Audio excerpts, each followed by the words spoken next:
Hello दोस्तों, हमारे channel अमृत coaching centre में आप सभी का स्वागत है। और आज हम आपके लिए लेके आए हैं the missile man of India class 8 English lesson 8 question answer सरल हिंदी अनुवाद के साथ, यानी the missile man of India. इसी के बारे में क्वेश्चन पूछे गए हैं तो उसी का आंसर के साथ आए हैं। और साथ ही साथ जानेंगे कि मिसाइल का निर्माण किन्होंने किया, और डॉक्टर एपीजे अब्दुल के कलाम के बारे में कौन नहीं जानते हैं, उनका जन्म कब हुआ, उन्हें किस प्रकार से स्वागत किया गया और किस प्रकार से उनको सम्मानित किया गया, तो उनका जन्म कहाँ हुआ था। तो इसी के बारे में ढेर सारी जानकारी हासिल करेंगे जो पूछे गए प्रश्न में हैं। तो इस लेसन को अभी तक आप लोगों ने नहीं पढ़ा है तो हमारे चैनल पर जाइए, प्लेलिस्ट में आपको यह लेसन मिल जाएगा और उसको अच्छी तरीके से पढ़िए कि उनका जन्म कब हुआ, कहाँ हुआ, कैसे मिसाइल का निर्माण किए, किस प्रकार उन्हें सम्मानित किया गया, कैसे कैसे सम्मानित किया गया। तो इस प्रकार से आप लोग जानकारी हासिल कीजिए। और साथ ही साथ आज हम सभी चीज़ें के बारे में बताएंगे कि किस प्रकार से सवाल पूछे गए हैं और किस प्रकार से आप लोगों को उत्तर देना है। तो यहाँ पर दिया गया है आंसर द फॉलोइंग क्वेश्चन, यानी निम्नलिखित प्रश्नों के उत्तर दीजिए। आप लोगों को जो भी प्रश्न पूछे गए हैं उसका उत्तर देना है। When and where was APJ Abdul Kalam born, यानी एपीजे अब्दुल कलाम का जन्म कब और कहाँ हुआ था, इसके बारे में पूछा गया है कि उनका जन्म कब और कहाँ हुआ था। तो आंसर है APJ Abdul Kalam was born on 15 October 1931 at Rameswaram in Tamil Nadu, यानी एपीजे अब्दुल कलाम का जन्म 15 अक्टूबर 1931 को तमिलनाडु के रामेश्वरम में हुआ था। तो इस प्रकार से आप लोगों ने एक प्रश्न को हल किया। और क्वेश्चन नंबर बी में पूछा जाता है कि what did he do to help his family, यानी उसने या उन्होंने अपने परिवार की मदद के लिए क्या किया, उन्हें अपने परिवार को जीवन पालन करने के लिए क्या क्या किया। तो आंसर है he sold tamarind seeds and newspapers to support his family, यानी उन्होंने अपने परिवार का भरण पोषण करने के लिए इमली के बीज और अखबार बेचे। क्वेश्चन नंबर सी पूछा गया है name two research organisations where he worked, उन दो संसाधन संगठनों के नाम बताइए जहां उन्होंने काम किया। उसके बाद यहाँ पे आंसर दिया गया है defence research and development organisation, second है यानी पहला है रक्षा अनुसंधान एवं विकास संगठन, दूसरा है इंडिया सैटेलाइट रिसर्च ऑर्गेनाइजेशन, यानी भारतीय उपग्रह अनुसंधान संगठन। तो इस प्रकार से दो जगह उन्होंने रिसर्च किया, काम किया।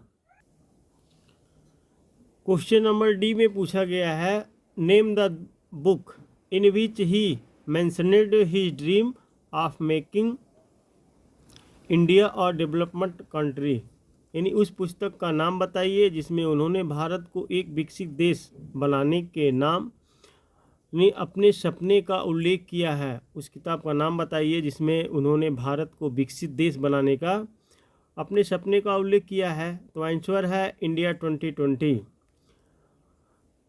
यहाँ पे दिया गया है a vision for the new millennium India 2020 and vision for the new millennium. तो इस प्रकार से है। उसके बाद क्वेश्चन नंबर ई दिया गया list the awards by which APJ Abdul Kalam was honoured, उन पुरस्कारों की सूची बनाइए जिसमें एपीजे अब्दुल कलाम को सम्मानित किया गया था। उसकी आपको सूची बनाना है। तो आंसर दिया गया है Padma Bhushan 1981, Padma Vibhushan 1990, Bharat Ratna Indira Gandhi award for national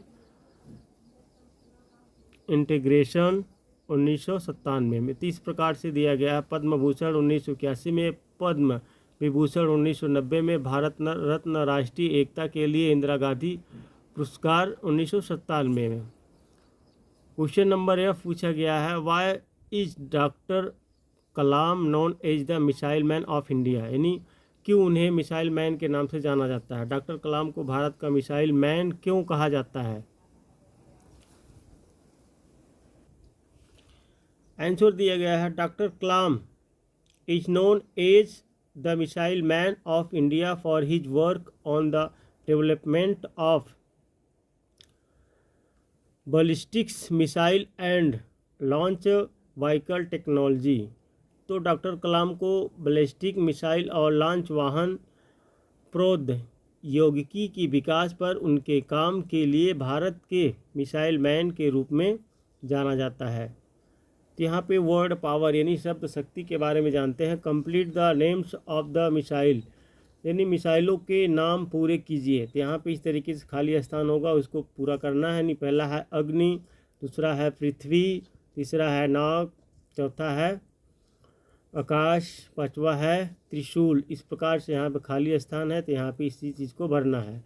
choose the correct words from the brackets to fill in the blanks. रिक्त स्थान को भरने के लिए कोष्टक से सही शब्द चुने। इसको आपको सही शब्द चुनकर भरना है। With a blank face she said my purse is empty, यानी एम्प्टी ब्लैंक। तो यहाँ पे दिया गया है उदाहरण के तौर पर, उसने खाली चेहरे से कहा मेरा पर्स खाली है।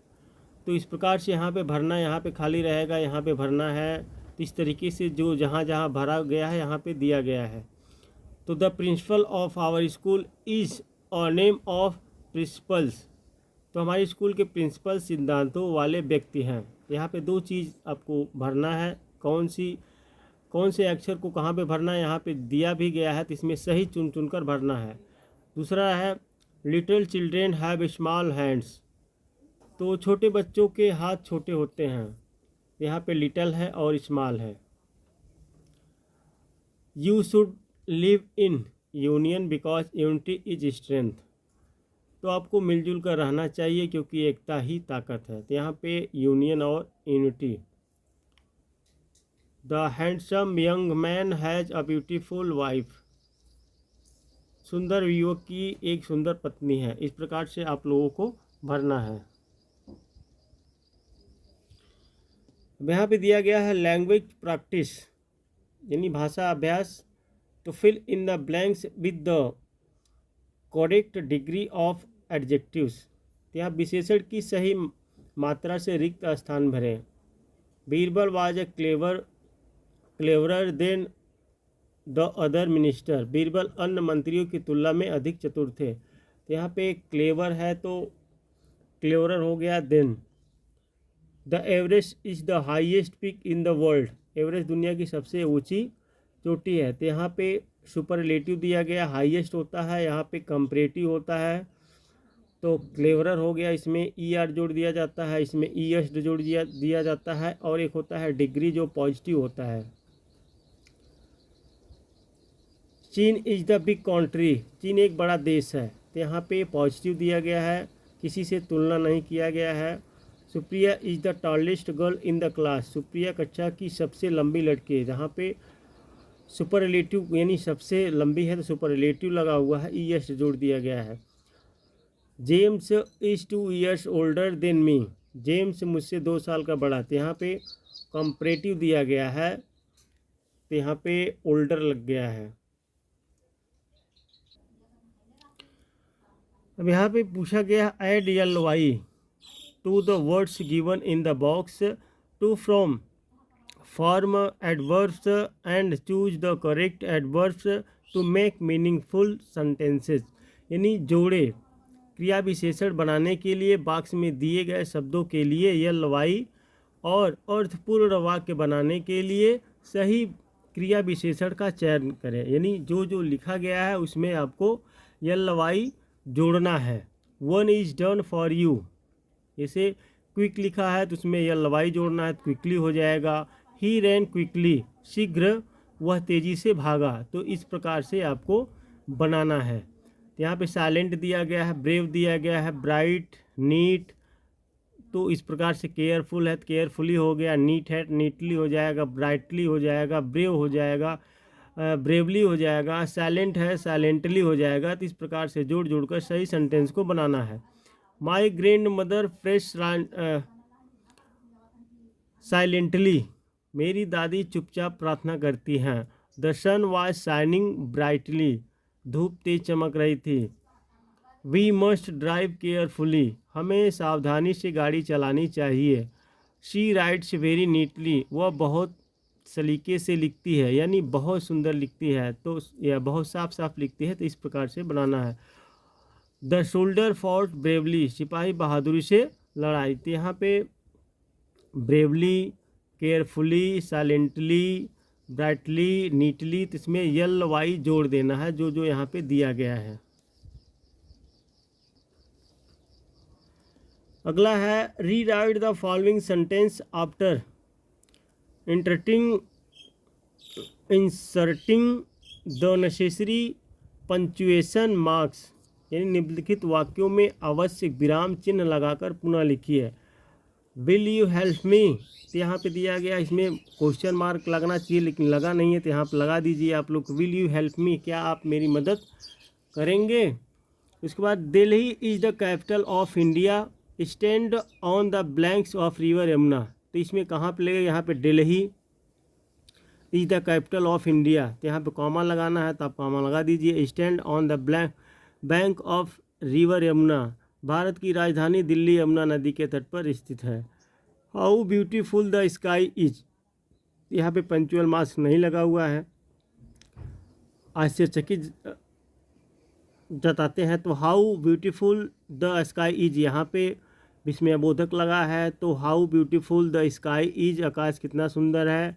Where do you want to go, asked Meera, तो यहाँ पे भी नहीं लगा हुआ है, तो where do you want to go asked Meera, यहाँ पे क्वेश्चन लगा हुआ है, उसके बाद आस्क्ड मीरा, तो कहाँ जाना चाहती हो, मीरा ने पूछा। इस प्रकार से आप लोगों को पंक्चुअल मार्क्स लगा देना है।